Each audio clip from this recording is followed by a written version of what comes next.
Tem algo em Marcos que é muito interessante. No capítulo 10, do verso 17 ao 27, onde Jesus ele encontra um jovem muito rico, que vai até ele e pergunta como é que ele poderia herdar a vida eterna. E Jesus responde ele, e aquele jovem diz que já é um bom homem, que já cumpre os mandamentos desde sua juventude. E é interessante ver o que Jesus fala depois desse encontro com o jovem, né? Jesus então afirma para o jovem vender tudo que tem e voltar e segui-lo, e o jovem sai triste, porque ele era dono de muitas riquezas. E o que acontece depois? No verso 23 fala: Então Jesus, olhando ao redor, disse aos seus discípulos: Quão dificilmente entrarão no reino de Deus os que têm riqueza. Então Jesus disse que é difícil para os que têm riqueza entrarem no reino. E os discípulos estranharam essas palavras. Estranharam, mas por que os discípulos estranharam? E o texto continua: Mas Jesus insistiu em dizer-lhes: Filhos, quão difícil é para os que confiam nas riquezas entrar no reino de Deus. É mais fácil passar um camelo pelo fundo de uma agulha do que entrar um rico no reino de Deus. E olha a reação dos discípulos. Eles ficaram sobremodo maravilhados, dizendo entre si: Então quem pode ser salvo? E olhando no original do texto, a palavra estranharam, ela é a palavra tambeu, que significa surpreender, terrificar, ficar pasmado. E no verso 26, a palavra maravilhado, sobremodo maravilhado, é ekplesso, que significa maravilhar, espantar e ficar assombrado.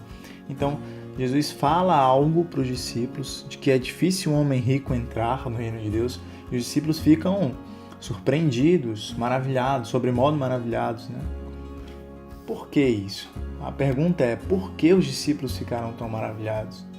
E para saber mais sobre a cultura daquele povo, temos que ter um comentário sobre isso. E o Craig Keener, ele traz um comentário muito bom, chamado Comentário Histórico-Cultural da Bíblia, da editora Vida Nova. E olha o que fala lá. Os abastados, ou seja, os ricos, muitas vezes eram louvados por sua generosidade. Eles tinham mais dinheiro para doar. Além disso, os pobres, menos versados na lei, eram vistos em geral como menos piedosos. Então, como é que aquele povo pensava? Qual era a cultura daquele povo? A cultura era de que os ricos, eles eram louvados por ser generosos, porque eles tinham mais dinheiro para doar. E como é que eles olhavam os pobres? Os pobres, porque eles tinham menos conhecimento da lei, eles eram vistos como menos piedosos. E o autor continua, né? Dizendo que o maior número de pessoas acreditavam que os ricos eram ricos em virtude das bênçãos de Deus.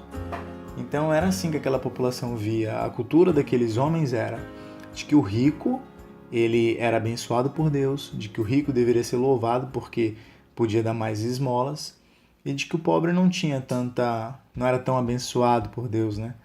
E eles pensavam e entendiam de que aquele homem que nasceu rico é porque Deus abençoou que ele nascesse rico. E é muito interessante ver a reação dos discípulos depois disso. Continuando, o verso 26 fala: Eles ficaram sobremodos maravilhados. E olha o que eles dizem: Então, quem pode ser salvo? Agora os discípulos eles se perguntam: se o rico não pode ser salvo, se aquele homem que a gente cria, que era abençoado por Deus, não pode ser salvo, então quem pode ser salvo? É a pergunta deles, é uma pergunta legítima. E Jesus continua. Jesus, porém, fitando neles o olhar, disse: Para os homens é impossível. O que para os homens é impossível? A resposta é ser salvo. Foi isso que os discípulos perguntaram para ele. O que é impossível? É impossível ser salvo, Jesus disse. Mas graças a Deus ele continua. Contudo, não para Deus. É impossível para os homens ser salvos? Sim, é impossível para os homens ser salvos. Mas para Deus não, porque para Deus tudo é possível. Então, os discípulos, nessa conversa ali com Jesus, descobriram que não era só difícil para o rico entrar no reino de Deus. Na verdade, era impossível. E não era impossível só para o rico, era impossível para os homens. Jesus afirma, com todas as palavras, para o homem é impossível ser salvo. E o que se aprende com essa noção, né? Nenhum homem, por melhor que seja, pode alcançar a salvação. Nenhum homem pode fazer isso. Portanto, não confia em ti mesmo. Não confia nas tuas obras, não confia nas tuas caridades, não confia nas tuas boas intenções de um coração que, lá em Jeremias diz, que é corrupto. Então não confia em ti mesmo. Fuja de qualquer entendimento que você tem parte na salvação. Então existem muitas correntes hoje que dizem, não, você tem parte na salvação, você tem uma parcela ali. Não, a verdade não é essa. Jesus falou o quê? Que é impossível para os homens serem salvos.